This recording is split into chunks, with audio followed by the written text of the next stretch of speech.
तेव्हा म्हणजे खूपच म्हणजे म्हणजे तो दिवस वाटलाच ना की रुचिरा आज घरी येते आम्हाला, आणि म्हणजे खूप अक्षरशः मी रडलो. खरं प्रेम कोण, ऋतुजा की रुचिरा? जे आहे ते खरं खरं उत्तर द्या. आणि तुझ्यासाठी सुद्धा आई की बाबा, जे आहे ते खरं खरं. आणि मी नेहमी एक गोष्ट म्हणते की मुझे मेरे पापा के साथ साथ मेरे माँ का नाम भी रोशन क्या बात आहे, क्या. स्वामी तिन्ही जगाचा, आई विना भिकारी. प्रत्येकाने ही व्याख्याने, ही म्हण लहानपणापासून ऐकतच आलोय. आणि ही म्हण जसं आपण मोठं होतो तसं या म्हणीच्या मागे किती मोठा उद्देश आहे आपल्याला कळत येतं. नमस्कार, मी नितीन मोरे, मराठी धमालमध्ये तुमच्या सगळ्यांचं स्वागत आहे. निमित्त आहे मदर्स डे, आणि याच मदर्स डेच्या निमित्ताने आज आपण एक गोड अभिनेत्री आणि तिच्या गोड आईला भेटणार आहोत. माझ्यासोबत आहे रुचिरा जाधव. कशाच रुचिरा? मी मस्त कलरफुल ॲज ऑलवेज. रुचिरा, आज आपण मदर्स डेच्या निमित्ताने भेटतो, तर मीच तुला सांगतो प्रेक्षकांना तू आईची ओळख करून द्या मला. येस. नमस्कार, मी रुचिरा माया रवींद्र जाधव आणि ही माझी आई नमस्कार. माया रवींद्र जाधव. लगोलग आपण गप्पा नाही येऊया. आधी मी आई तुमच्याकडे येतो. रुचिरा आणि ऋतुजा दोघींना तुम्ही लहानाचं मोठं केलं, अजूनपर्यंत तुम्ही त्यांना मोठं करता, अजूनपर्यंत तुम्ही त्यांच्या पाठीशी धीट आहात. असं बोलतात की वडील हे मुलीच्या जवळ असतात आणि आई मुलांच्या जवळ असते. तुम्ही मला सांगा की जेव्हा रुचिरा आणि ऋतुजाला तुम्ही लहानाचं मोठं होताना आतापर्यंत बघताय, त्यांचा प्रवास, रुचिराचा आतापर्यंतचा प्रवास, काय सांगाल त्या सगळ्याबद्दल? जे असेल ते असेल. तिला तुम्ही पहिल्यांदा कधी स्टेजवर बघितलं, तेव्हा जेव्हा पहिल्यांदा जेव्हा तिला स्टेजला बघितलं, एकांकिका, नाटक किंवा टीव्हीच्या स्क्रीनमध्ये, काय होते ती फिलिंग? कसं वाटलं? आणि मुळात माझ्या आईचा फर्स्ट इंटरव्ह्यू आहे. म्हणजे खरंच खरंच हा सांभाळून घेणार होता आणि खरंच मी खूप चांगली गोष्ट आहे. तिचा इंटरव्ह्यू आणि ती रेडी झाली आहे इंटरव्ह्यू. किंवा जेव्हा तुम्ही तिला बिग बॉस मध्ये बघितलेलं, तुम्हाला कळालंच असेल की रुचिरा आता बिग बॉसच्या या सीझनला जाणार आहे. जेव्हा तुम्ही पहिल्यांदा बिग बॉसच्या घरामध्ये तिला बघितलं, तेव्हा काय वाटत होतं, कसं होतं? कारण एवढा नावाजलेला शो, एवढा मोठा प्लॅटफॉर्म, हो, काय होती ती फिलिंग? खूप मला छान वाटलं आणि खूप म्हणजे खूप भरून आलं की एवढा मोठा प्लॅटफॉर्मवर माझी मुलगी बिग बॉसमध्ये प्रथमच आले. तर खूप म्हणजे खूप खुश झालो आम्ही, म्हणजे खूप भारावूनच गेलो आम्ही. जेव्हा आपण अजून लाईट करूया इंटरव्ह्यूला, मला ऐकायला आवडेल तुमच्याकडून रुचिरा आणि ऋतुजा या दोघांचं बालपण मला खरंच तुमच्याकडून ऐकायला आवडेल की कोणी जास्त तुम्हाला त्रास दिलाय आणि रुचिराने किती तुमच्याकडून मार खाल्लाय. जे आहे ते खरं खरं सांगा, आम्हाला ऐकायला आवडेलच. खरं खरं, हा खाल्ला मार तर खाल्ला मार, नाही खाल्ला तर नाही खाल्लाय. मग ते शाळेत जाताना असू द्या किंवा कोणत्या एखाद्या घरामध्ये आईवाला हे नाही जेवायचं त्याच्यावरून असं. रुचिराने म्हणजे कमी मार खाल्लाय, पण ऋतुजाने खाल्लाय मार. हा, तसं बघायला गेलं तर रुचिरा गुणी मुलगी असं तुम्ही बोलताय. पण खरंच मी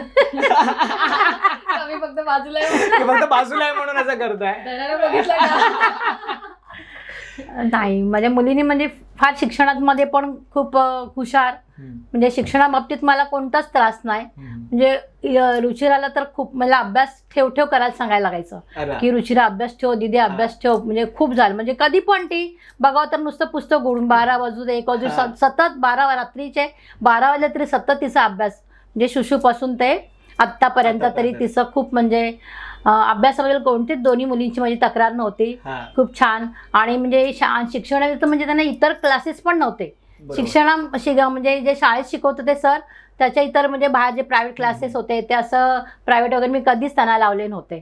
त्यांचा अभ्यास वगैरे तुम्हीच घ्यायचे की रुचिराचे बाबा वगैरे? नाही, अभ्यास म्हणजे आम्ही 5वी पर्यंत त्यांचं जेवढं आम्हाला जमलं, पण बाकी त्यांनी स्ट्रगल केलं त्याच्यामध्ये, मुलीने त्यांनीच. कारण ती म्हणजे शिशूपासून 10वी पर्यंत जे आदर्श विद्यार्थी, आदर्श पुरस्कार घेऊन ती 10वी नंतर ती बाहेर पडली, पराग शाळेमध्ये ती शिकली. तर असा त्यांचा प्रवास. नंतर सोमया कॉलेज त्यांना छान लागलं. कॉलेजमधूनच तिने स्ट्रगल केलं, एकिंका केली, परत नाटक केले वगैरे, असं त्याच्यातूनच तिने आहे. कारण आमच्या याच्यामध्ये फॅमिलीमध्ये असं ऍक्टर्स वगैरे कोणी नाही आहे. बॅकग्राऊंड म्हणजे तिनेच तिच्या ह्याने ती कलेने पुढे गेली. रुचिरा, तुझ्याकडे येतो मी. आता जसं मी बोललो की मुली या वडिलांच्या खूप जवळ असतात आणि मुलंही त्यांच्या आईच्या जवळ असतात. तुझं आणि आईचं बॉन्डिंग तू काय सांगशील, कशापर्यंत तू एक्सप्रेस करशील आजच्या दिनानिमित्त? आता आमचं कसं आहे ना की आम्ही दोघी बहिणी, रुचिरा ऋतुजा, छकू, म्हणजे सो आम्हीच मुली आणि आम्हीच मुलं, त्यामुळे आम्ही दोघांच्या इक्वली जवळ. जसं तू म्हणालास की मुली बाबांच्या जवळ असतात, येस, तो बॉन्ड डेफिनेटली आहे. पण घरी मुलगा नसल्याने आय होप की आय एम मेकिंग शुअर की ती कमतरता त्यांना अजिबात भासू नये, आणि त्यामुळे मम्मीच्या सुद्धा आम्ही तितकं जवळच. आणि तू जसं म्हणालास की मगाशी हा. की कोणी मार खाल्लाय किंवा काय, तर ते गमती जमती खूप आहेत हा. म्हणजे ऋतुजाला मार खाताना बघून मला त्रास व्हायचा तर मी तिला नको मारू, मग आमची भांडणं त्याच्यावरून व्हायची की नाही माझ्या बहिणीला हात नाही हात नाही लावायचा लावायचा. वगैरे. पण ती पण लहान असेपर्यंत, कारण ती जरा मस्तीखोर होती आणि मी हा, जरा हा. गुणी टाईप्स असं आमचं तेव्हा होतं. हा. आता थोडं बदललेलं असू शकतं समीकरण. नाही कारण का नाही, आम्ही आता खरंच बोलू शकतो की आता खरंच बदललंय असं आहे. आम्हाला वाटतंय सुद्धा की रुचिरा जसं तुम्ही बोललात की आधी खरंच खूप गुणी होती, शांत होती, आता बिलकुल नाही तशी ती बिंदास बेधडक ते आहे. सो असं पूर्ण कॉन्ट्रास्ट आहे आता. रुचिरा, मी तुला पुढचा प्रश्न विचारेन की जेव्हा तू घरी सांगितलंस की मला या फील्डमध्ये कलाकार किंवा अभिनय या फील्डमध्ये काम करायचं आहे, तेव्हा वडिलांची रिॲक्शन कशी होती? आणि खास करून एक आईचा कन्सर्ट असतो की अरे माझी मुलगी जर एवढी चांगली शिकते तर तिने कॉलेजमध्ये जाऊन सुद्धा पुढे सुद्धा ह्याच शिक्षणामध्ये काहीतरी नाव कमवावं. जेव्हा तू आईला सांगितलंस की आई मी असं असं करते किंवा मी पहिल्यांदा एखाद्या शो मध्ये वगैरे जाते, काय याची फिलिंग होते, काय सांगशील ते? खरं सांगायचं ओरडा बसलेला का त्या दरम्यान की अरे हे नाही, काय मी करतेस वगैरे सांगते. असं? हा. खरं सांगायचं तर अजून मी सांगितलेलं नाहीये हा. की मला हे करायचंय. अच्छा. It happened gradually. Okay. म्हणजे आय ऑलवेज बिलीव्ह की जर तुमच्या प्लॅन प्रमाणे गोष्टी घडत नसतील तर तो देवाचा प्लॅन असतो. इट्स बरोबर, गॉड्स हो. प्लॅन. आणि माझ्या बाबतीत तसंच झालं. I wanted to be a fashion designer आणि मला आर्ट फील्डमध्ये नेहमीच इंटरेस्ट होता, फाईन आर्ट किंवा ते काहीतरी करीन असं बरोबर. वाटत होतं. बट अगेन अभ्यासामध्ये छान असल्याने आपल्या घरच्यांच्या आपल्याकडून अपेक्षा अपेक्षा असतात, असतात हो, की हो. डॉक्टर इंजिनियर हे तेव्हा. आता तरी फार जग बदललंय आणि आता खूप गोष्टी इझिली कळत जातात लवकरच, की खूप ऑप्शन्स दिसत जातात आणि बरोबर. आताची पिढी तेवढी हुशार आहे की एवढे ऑप्शन्स आहेत आणि एक गुगलवर सर्च केलं की आपल्याला पूर्ण माहिती माहिती मिळते. मिळते. तेव्हा तसं काही नव्हतं. आपल्या मोठ्यांकडनं काही इन्फॉर्मेशन मिळाली तर तसंच ओके तुला 90% अच्छा मग तू सायन्स घेणार Science ना, घे. हा. हे गणित फिक्स हो, होतं हो. तेव्हा बेसिकली. सो त्यामुळे ते थोडं डिफिकल्ट गेलं मला. आणि मग म्हटलं ठीक आहे ओके ग्रॅज्युएशन कम्प्लीट करायचं असं घरच्यांकडनं आलं आणि मला सुद्धा शिक्षणाची आवड होती. सो बरोबर. 12th नंतर I wanted to pursue something else. हा. पण माझ्या बाबांची इच्छा होती की मी ग्रॅज्युएशन कम्प्लीट करावं. त्यामुळे मग अगेन पदवीचं शिक्षणासाठी हा. मी कंटिन्यू केलं कॉलेज फॅशन डिझायनिंग. ते म्हणाले नंतर बघू आपण, बरोबर. ते नाही कधीच म्हणाले नाहीत कारण आपल्याला माहिती नसते ना त्या फील्डची आणि कोणी नव्हतं. सो स्कोप वाईज त्यांना आयडिया नव्हती की कसं तू ग्रोथ करशील. त्यामुळे मग ते म्हणाले की तू ग्रॅज्युएशन कम्प्लीट कर. आणि ग्रॅज्युएशन कम्प्लीट करता करता I got introduce to the theatre. Okay. आणि मग मी एकांकिका आणि माझ्या सेकंड इयर थर्ड इयर पासून सुरू झाल्या. So that's I say this is a god's plan. आणि माझं MSc कम्प्लीट झालं त्यामुळे घरातले सुद्धा खुश होते, ते काहीच बोलू शकत नव्हते. बरं मी लेक्चर्सला जायचं नाही हे त्यांना माहिती नव्हतं. आता क्लिअर झालं लेक्चरला जायचं नव्हतं ते. पण जर मी MSc ला आणि थर्ड इयरला सुद्धा जर कॉलेजमधनं सेकंड येते तर घरातले खुश आहेत. हो हो, ते तर सो आहे. I tried my level best to balance both the things out. आणि शाळेतले शिक्षक, कॉलेजमधले शिक्षक, कॉलेजचे प्रिन्सिपल सर अजून सुद्धा माझ्या टचमध्ये, फॅमिलीच्या टचमध्ये, अजून काय हवंय. सो त्यामुळे सगळं छान छान चाललं होतं. आणि मग थिएटर करता करता मग नंतर टेलिव्हिजन आणि हा प्रवास सुरू झाला. आणि त्यामुळे त्यांना कधी सांगायची वेळ नाही आली. बरोबर. फक्त एक फेज डिफिकल्ट गेला हो, हो. जेव्हा सुरुवातीला थिएटर करायला लागले होते. तर तुला माहितीये एकांकिका स्पर्धा कधी कधी पर्यंत हो, चालतात, ते लेट करायचं, पर्यंत हो. चालतात. सो 12-1 वगैरे वाजायचे यायला आणि त्यांच्यासाठी हे सगळं नवीन नवीनच होतं. होतं. हो. त्यामुळे त्यांना कळायचं नाही की काय का लेट होतोय वगैरे. तेव्हा मग लिटरली माझ्या हातात ट्रॉफी असायची आणि मग मी अशी घाबरत बेल वाजवायची की आता काय म्हणजे ओरडा तर पडणार. हा. पण ते ओरडले नाही त्याच, पण थोडस एक तो फेज डिफिकल्ट होता की का उशीर होतं त्यांना समजावणं माझ्यासाठी डिफिकल्ट होतं. बट मग अगेन नेक्स्ट डे पेपरमध्ये जेव्हा नाव यायचं की कजे सोमय्या महाविद्यालयात आणि बेस्ट ऍक्ट्रेस म्हणून रुचिरा जाधव असं, मग तेव्हा ते तसं होत गेलं. मग 2-3 स्पर्धा, एखाद दुसरं वर्ष लागलं त्यांना त्या गोष्टी समजायला.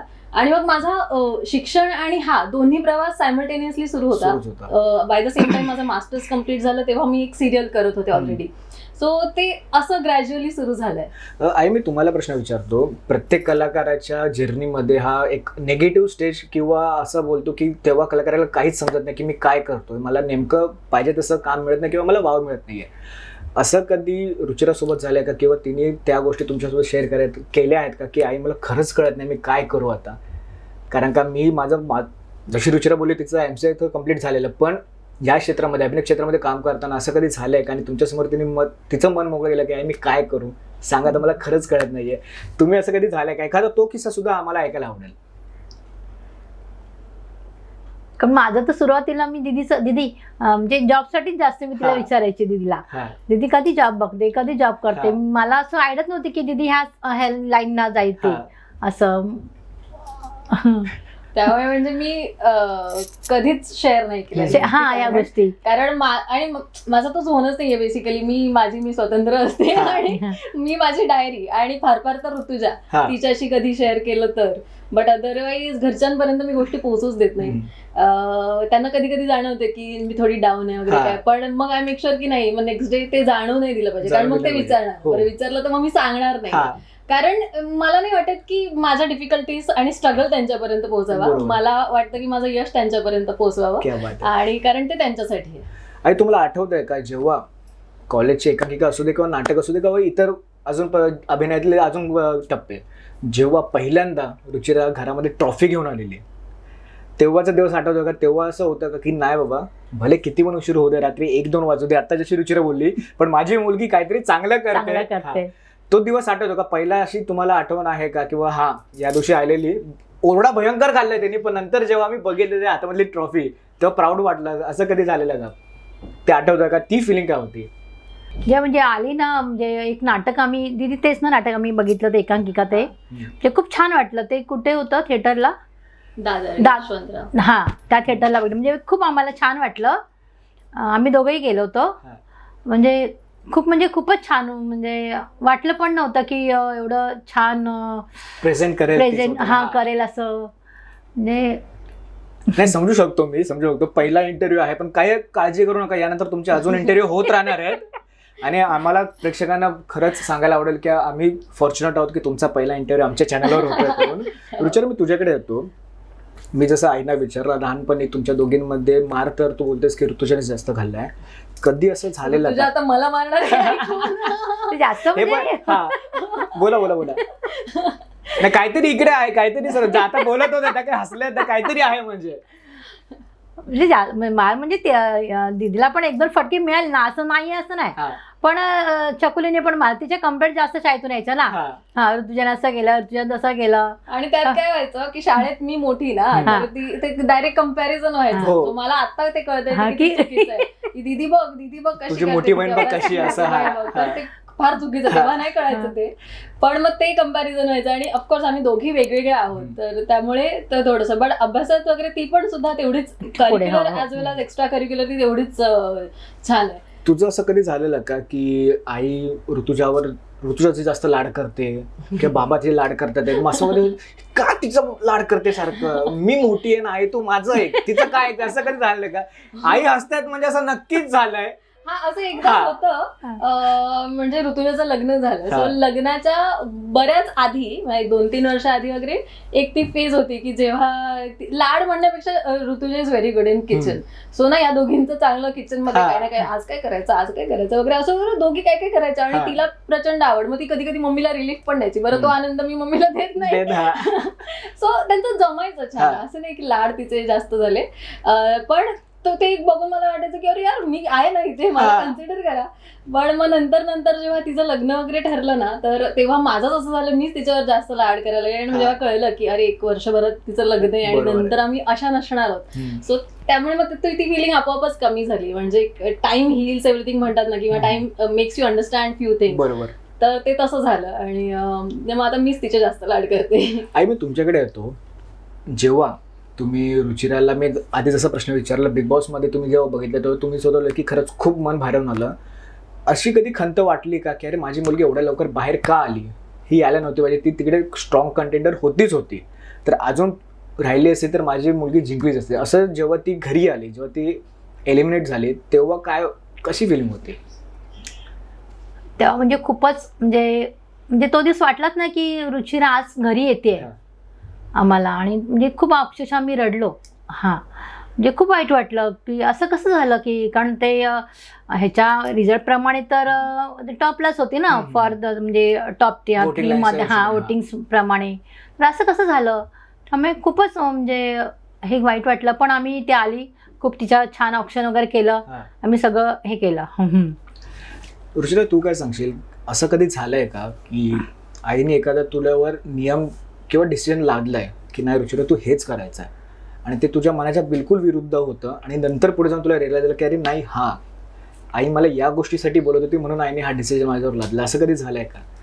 आणि त्या त्या गोष्टीमुळे तू तिला आता थँक्यू म्हणजे की हा थँक्यू आहे, तू ते मला तसं करायला सांगितलेलंस किंवा तो नियम माझ्यावर लागलास त्यामुळे मी आता इथे आहे, असं कधी झालेलं का?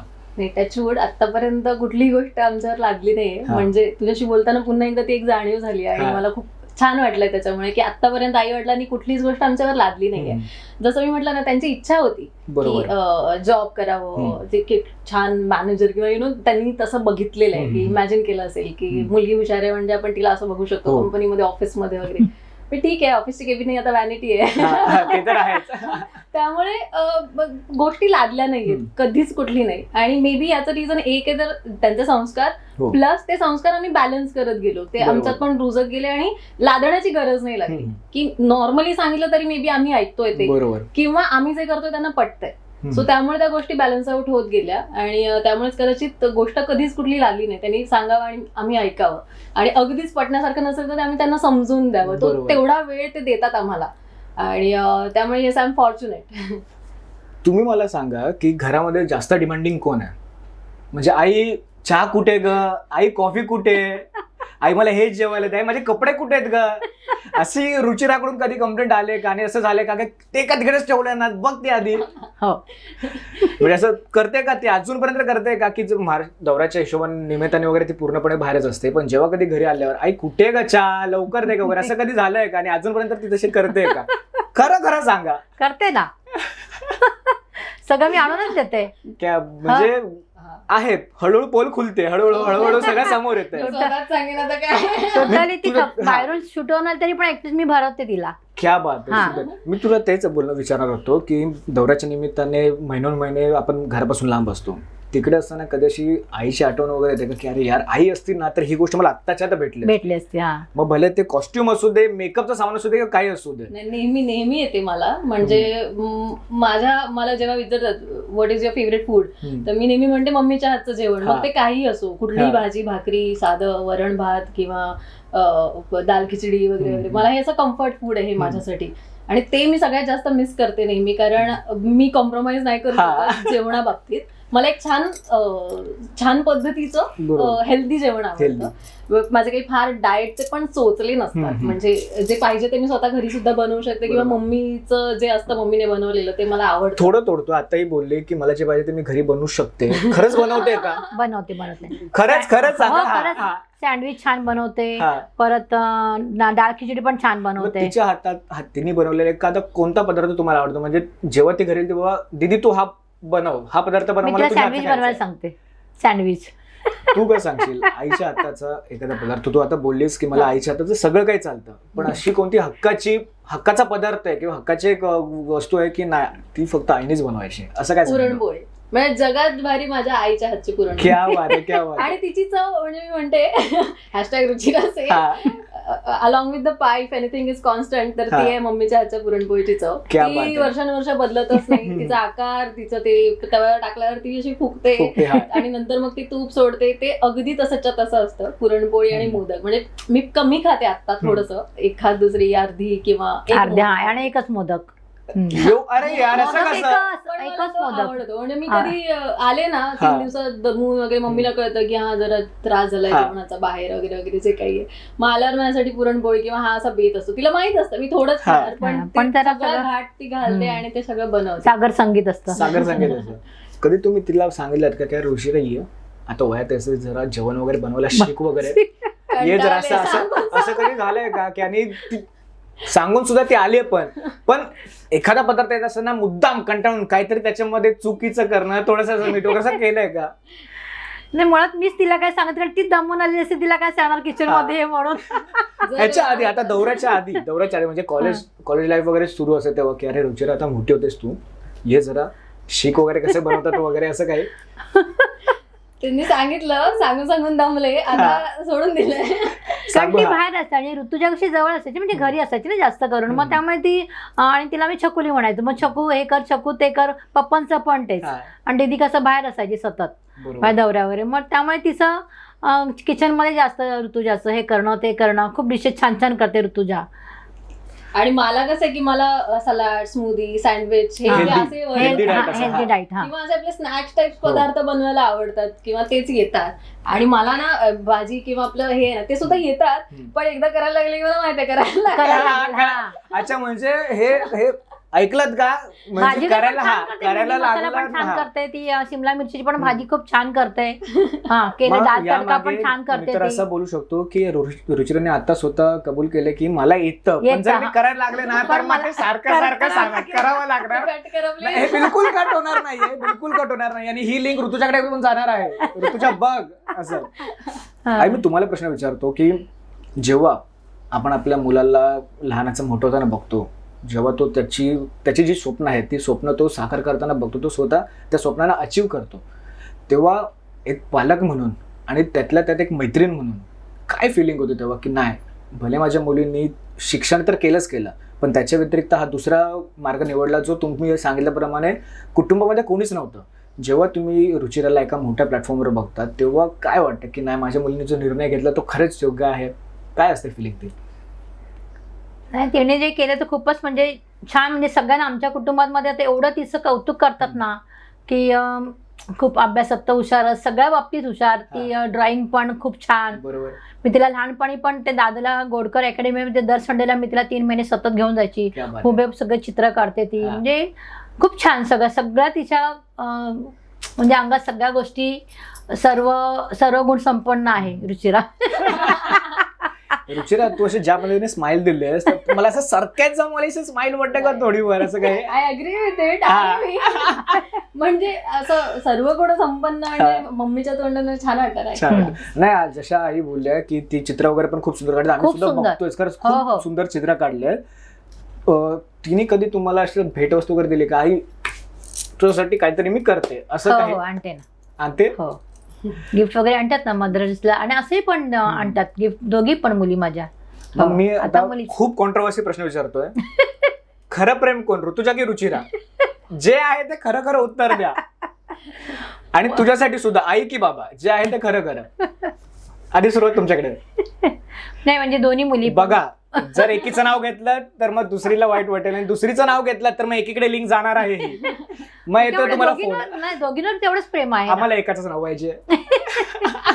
असं होऊच शकत नाही. नाही, दोघींवर प्रेम आहे. तू काय सांगशील, आई की बाबा? नाही दोघे म्हणजे दोघं एक आहेत माझ्यासाठी, त्यामुळे डिव्हिजन नाहीच आहे, ते दोन वेगवेगळे नाहीत. तू ज्या पद्धतीने आता बोललीस की जरी आम्ही दोघी बहिणी असलो तरी आम्ही दोघींनी कधीच मुलगा नाही ही गोष्ट आम्ही कधीच त्यांना खंत वाटून दिली नाही, किंवा जसं मुलगा करतो तसं आम्ही करत झालोय. असं तुला कधी वाटलं का की भाऊ असता तर चायला मजा आली असते? कारण का ज्या गोष्टीने तू तुझ्या बहिणीसोबत, तुझ्यासोबत ज्या गोष्टी तू शेअर करतेस, भाऊ सुद्धा आपला सॉफ्ट कॉर्नर असतो. असं कधी वाटलं की अरे यार भाऊ असायला पाहिजे होता यार? नाही मी लकी आहे की ऋतुजा माझी बहीण आहे, हा. आणि ती बहीण प्लस भाऊ दोन्हीचं हा. मिक्सचर आहे माहितीये का, त्यामुळे ती कधीच कमी जाणवली नाही, कारण ती फुल भाई आहे. हा. अशी वाटत असली तरी छान सोजळ वगैरे, आता लग्न झालं तरी मॅडम एकदम अशा नटून खूप छान, हो, थटून मस्त. असतात. पण ती आतमधून एक भाई आहे. आणि ती सिस्टर पण, एक सिस्टरली बॉन्ड असतो नाही का, मग कपडे शेअर करण्यापासून हा. म्हणजे त्या हो, सगळ्या ज्या सगळ्याच, गोष्टी हो. असतात, तर त्या मी खूप एन्जॉय केलं तिच्यासोबत. आता थोड्या मिस करते मी, त्यामुळे जशी रुचिरा बोलली आणि तुम्ही जो पण बोललात की ऋतुजानी खूप मार खाल्ला, खूप ओरडा खाल्ला, तर आम्हाला कळतंय या खूप मार गोष्टीवरून. खाल्ला नाही. मार नाही, ओरडा खाल्ला, ओरडा शाळेतून कंप्लेंट वगैरे यायची, तर आम्हाला सुद्धा कळतं आता नाही ती तर शाळेमध्ये मला सुद्धा ते तशीच. ओरडा पडेल. ऋतुजा ऐक, जे खरं आहे ते बाहेर निघतंय, जे आहे ते खरंच बाहेर निघतंय. रुचिरा, मी तुझ्याकडे येतो. जसा मी आईना प्रश्न विचारला की, आणि तू सुद्धा खूप चांगलं उत्तर दिलं, पण असं कधीतरी होतं की नाही, भले किती पण आपले मित्र असू दे, मित्र मैत्रीण असू द्या, आपली जवळची बहीण असू दे, सख्खी बहीण असू दे, किंवा अजून दुसरं चुलत वगैरे बहीण असू दे, पण असं कधी जाणवलं की अरे नाही, ही गोष्ट ना मला फक्त आणि फक्त आईसोबतच शेअर करायची. कारण का काही जग इकडचं तिकडे झालं तरी हा डिसिजन किंवा ही गोष्ट जर आईला कळाली किंवा आईला मी सांगितली तर त्याचं सोल्युशन फक्त मला आईकडूनच भेटेल, असं कधी? हो, होतं असं, बऱ्याचदा होतं. फर्स्ट ऑफ ऑल मी म्हटलं की माझी पहिली हक्काची जागा म्हणजे माझी बहीण आहे ऋतुजा. म्हणजे ही एक आई आहे आणि मी नेहमी तिला डॉटर सारखं ट्रीट करते आणि कधी कधी ती मला डॉटर सारखं ट्रीट करते. सो माझ्या 2 मम्मी आहेत असं मी म्हणू शकते. त्यामुळे ती तर आहेच, पण कधी कधी असं होतं आता ती नाहीये ना, इकडे घरी नाही, ती सासरी असते, तर त्यामुळे काही गोष्टी ज्या बाबांशी नाही बोलू शकत त्या डेफिनेटली मम्मी थ्रू पोहोचवणं किंवा मग मम्मी तिथे एक छान अशी एक वॉल बनून असते माझ्यासाठी काही गोष्टींसाठी डेफिनेटली. आई तुम्ही काय सांगाल, असा एखादा किस्सा मला खरंच ऐकायला आवडेल, तुम्ही टाइम घ्या पाहिजे असेल तर.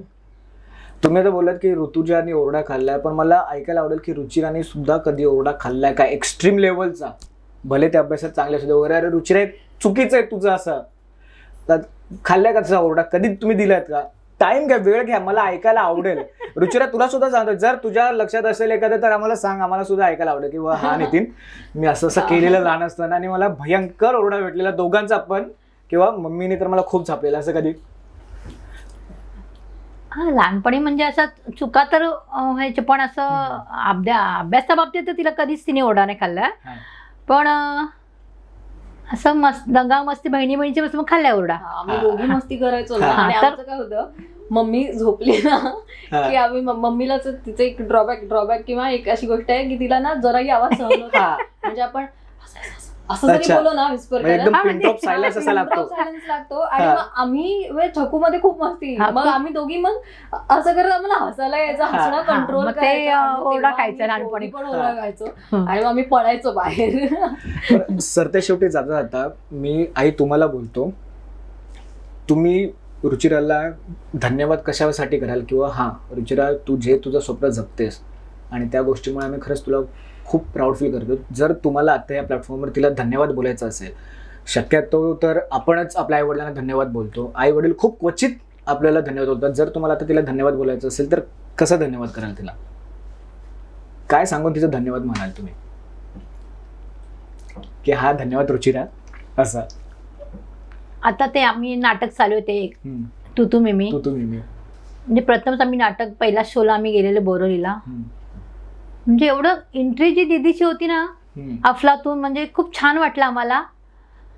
आणि म्हणजे एवढं भरत सरांबरोबर एवढं मोठं प्लॅटफॉर्म मिळालं तिला, ते खूपच छान वाटलं आम्हाला ते बघून. आणि सगळे ऍक्टर्स वगैरे, म्हणजे आम्ही तर दोघंच म्हणजे हेच झालो की एवढं, आत्ता लहान असलेली माझी मुलगी हा एवढ्या मोठ्या स्टेजवर परफॉर्म करते आणि ते सुद्धा एवढ्या मोठ्या कलाकारांवर सोबत. हो, त्यामुळे त्या बाबतीत मी तिचं खरोखर धन्यवाद म्हणेन. रुचिरा तू काय सांगशील आईला, जेव्हा तू, आपण तर दरवेळेस आपल्या आई वडिलांना धन्यवाद बोलत असतो, ऍज अ मदर डेच्या निमित्ताने तू तिला कशा बाबतीमध्ये धन्यवाद बोलशील, आणि हा या सगळ्या चुका, माझ्या ज्या चुका झाल्यात किंवा जी मी मस्ती केलेली ती पोटात घेतल्यामुळे सुद्धा धन्यवाद, कशा पद्धतीने तू आईला धन्यवाद करशील? खूप गोष्टी आहेत, म्हणजे खरं तर लिस्ट आहे. धन्यवाद, I am very much grateful, I always been की I am born to them. म्हणजे मी म्हणते ना, मी वटपौर्णिमेचा उपवास तर मला माहित नाही, पण हा उपवास असणार की मला नेहमी यांच्या पोटीत जन्म घ्यायचा आहे, 7 जन्म जेवढे पण काय असतील ते. I want to be born to them. आणि कारण त्याचं मेन कारण आहे की ते जे संस्कार आपल्यावर जे घडतात ना या आपल्या कुटुंबामध्ये, ते जास्त महत्वाचे असतात, कारण संस्कार तुम्हाला घडवतात. That is what I believe in. आणि ते जे घडणं असतं ना, तर त्यासाठी मला त्यांच्याच पोटी कायम जन्म घ्यायचा आहे. कशा पद्धतीने तू आईला धन्यवाद बोलशील, जे काही तू आतापर्यंत स्ट्रगल केलास, ज्यापर्यंत ती तुझ्या मागे उभी होती, तर त्या गोष्टीला घेऊन किंवा अजून इतर सगळ्या गोष्टीला घेऊन जर तिला धन्यवाद करायचं असेल तर कशा पद्धतीने तिला धन्यवाद बोलशील? काय धन्यवाद म्हणजे आई वडिलांना काय धन्यवाद म्हणणार पहिली गोष्ट, आणि कुठल्या कुठल्या गोष्टींसाठी म्हणणार. So first of all I am very happy, and मी नेहमी म्हणते की आय एम ग्रेटफुल की I am born to them, की मी त्यांची मुलगी आहे. कारण having coming from middle class family, गोष्टी खूप डिफिकल्ट असतात, आणि specially when you are in this field difficulties येतात खूप, पण त्यांना तोंड देण्यासाठी ते तर असतातच सोबत, बट कधी कधी मी एकटीच असते, आणि खरंच मी एकटी असते. पण तेव्हा सुद्धा माझ्यामध्ये त्यांनी रुजवलेले संस्कार असतात, किंवा त्यांनी काही गोष्टी ज्या इन्कॉर्पोरेट केल्यात लहानपणापासून आतापर्यंत, त्या असतात ज्या मला हेल्प करतात की या गोष्टींना फाईट करायला. सो त्या गोष्टींसाठी मी थँक्यू म्हणेन. कारण जर इथे नसते या प्लेसला, तर मग मी आज जिथे आहे अजून खूप पुढे जायचंय, जस्ट एक पायरीच आहे, पण तिथे सुद्धा नसते. That is what I believe in. म्हणजे कधी कधी असं होतं की सगळ्या सुखसोयी आहेत पण आपण काहीच करू शकत काहीच करू शकत पण त्यापेक्षा जर काही थोडं जेवढं आपल्याला मिळतंय त्यात आणि थोड्या डिफिकल्टीज आहेत त्यातनं खूप छान काहीतरी उभं राहू शकतं. बरोबर. I believe in that. आणि खूप गोष्टी आहेत म्हणजे नेहमीच ज्या घडत असतात. आणि जेवण पहिलं तुम्ही म्हणे की मला ते फार आवडतं आणि मी आता शिकणार आहे. क्या बात. म्हणजे झालंय. ऋतुजा ऐकतेस का? कॉम्पिटिशनला उतरते बहीण तुझी. आई तुम्हाला शेवटचा प्रश्न विचारू जाता आता तुम्ही जेव्हा कधी मार्केटला वगैरे जाता किंवा आता बिल्डिंगमध्ये तुम्हाला सगळं ओळखतं अरे रुचिराची आई आहे, जेव्हा तुम्ही जाता तेव्हा असं कोण बोलतो अरे रुचिरा जाधवची आई, दीपक रुचिरा, काय असं ते कसं असं कानावर कधी शब्द पडतात काय? ट्रेन मध्ये बराच वेळ असं झालंय माझ्या बरोबर हा की रुचिराची आई आहे, रुचिराची आई आहे. प्राऊड असं होतं असं यस हा मिसते असं कधी केलंय का? असं जवळ जाऊन हा कोण अच्छा माझ्या होतं बोलतात का असं काही? कसं वाटतं मला येऊन सांगते की तुला आज भेटले ट्रेन मध्ये दीदी, आज भेटले होते तुझे कोणतरी फॅन्स होते, आम्हाला बोलत होते, छान गप्पा मारल्या, फोटो काढला, मला बसायला जागा नाही. किती मोठा फायदा आहे हा. ट्रेन मध्ये बसायला जागा भेटणं खूप मोठा फायदा आहे.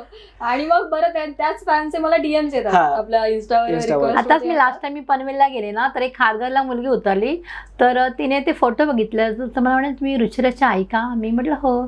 तर नाही ती फोटो टाकते आणि तेव्हा मी ओळखलं तुम्हाला. नाही बसा काकू बसा. क्या बात आहे. आणि मग ते पण मला म्हणतात की तुमची आई किती गोड आणि पॉझिटिव्ह आहे, तर मला पण छान वाटतं. दोन्हीकडे तो मेसेज असा फॅन्स थ्रू पोहोचत जातो. आणि अजून एक गोष्ट मला फक्त सांगायची की माझ्या आईचं नाव माया आणि माझा जो लास्ट शो होता आणि माझं one of the favourite character म्हणजे माया, माझ्या नवऱ्याची बायको. आणि जेव्हा मला कळलं की पहिलं तर मी खूप चूझी आहे कॅरेक्टर्स बाबतीत, शोज बाबतीत, सगळ्याच बाबतीत, तर तेव्हा मला एकतर माया नाव आणि दुसरं तर कॅरेक्टर आणि तो सगळा शोज छान होता. बरोबर. पण नंतर जेव्हा ते कॅरेक्टर बहरत गेलं आणि आधी जे 3 महिन्यासाठी होतं ते 1.5-2 वर्ष वगैरे तो शो नंतर चालला. आणि आता सुद्धा प्रेक्षक जेव्हा मला माया या नावाने ओळखतात खूप छान वाटतं. सो हिला मायाची आई माया, मोठी माया असं सगळं ते व्हायचं. आणि मी नेहमी एक गोष्ट म्हणते की मुझे मेरे पापा के साथ साथ मेरे माँ का नाम भी रोशन. क्या बात आहे. जुळून आलं होतं. तर रुचिरा आपण आता या आपल्या सेगमेंटच्या शेवटाकडे येतोय. जाता तू आईला खूप याआधी सुद्धा भेटवस्तू दिल्याच असशील, नाही असं नाही, पण आज मदर्स डेच्या निमित्ताने तिला अशी काय भेटवस्तू तिला द्यायला आवडेल जी झटपट होईल आणि जाता तू आईला काय प्रॉमिस करशील? येस, प्रॉमिस मी तिला भेटवस्तू देताना घरी चालेल, आवडेल. Let's see. म्हणजे मी काय करते नेहमी, दर गोकुळाष्टमीला एका कलेच्या माध्यमातून जसं कान्हाला वंदन करते तसं मला अवगत असलेल्या कलेतूनच मम्मीला मदर्स डे विश. सुंदर. मी एक स्केच करणार. हो चालेल. क्विक. येस चालेल.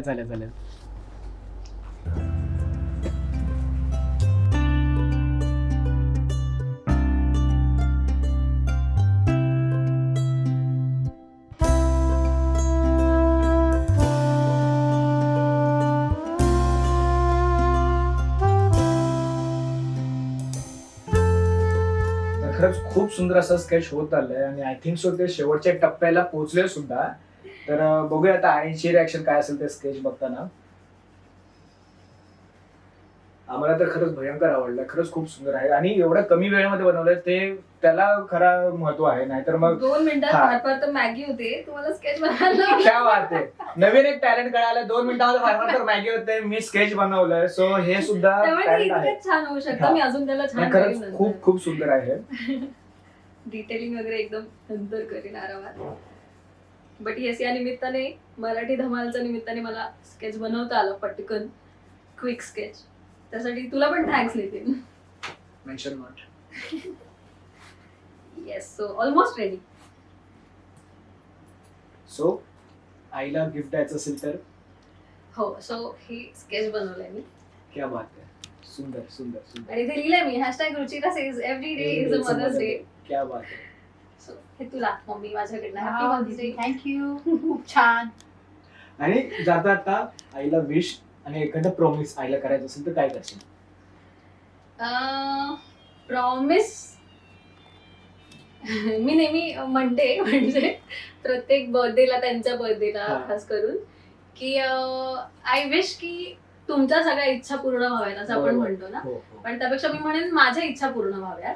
कारण तुमच्या इच्छांमध्ये तर मीच असेल, बरोबर, माझ्या इच्छांमध्ये तुम्ही आहात, म्हणून माझ्या सगळ्या इच्छा पूर्ण व्हाव्यात. आणि प्रॉमिस हेच असेल की म्हणजे मुलीचं लग्न झाल्यावर वगैरे माहिती आहे ना ते हो. आपलं जरा टिपिकल स्टिरिओ टाइप्स हा. वगैरे सो मी ते पाळणार नाही. अरे खूप मोठं प्रॉमिस आहे की ही बाबा धमकी आहे आता हे बघा तुम्ही आणि हा. प्रॉमिस त्यांच्याकडनं हवंय तुम्ही पण तुम्ही पण पाळायचं नाही. तसं करायचं नाही बस इतकं सिम्पल आहे. त्यामुळे खरंच खूप सुंदर वाटलं की आज रुचिरा आणि रुचिरीची आई या दोघींसोबत गप्पा मारताना खरंच आज मदर्स डे खूप चांगल्या पद्धतीने सेलिब्रेट झाला. आम्ही करतोय सुद्धा, अजून पण खूप काही गोष्टी होणार आहेत पण ते कॅमेऱ्याच्या नंतर होणार आहेत. तर पुन्हा एकदा आई तुम्हाला माझ्याकडून आणि मराठी धमालच्या सगळ्या प्रेक्षकांकडून मदर्स डेच्या हार्दिक शुभेच्छा. आणि खरंच थँक्यू आम्हाला तुमच्यासोबत बोलायला वेळ दिला. तेवढा तुम्ही आधी सुरुवातीला होतं की मी एवढं बोलत नाही पण खरंच खूप सुंदर बोललाय आणि यानंतर सुद्धा आम्हाला तुमच्या दोघींसोबत गप्पा मारायला खरंच खूप आवडतील. पुढे सुद्धा आपण भेटत राहू. धन्यवाद. थँक्यू.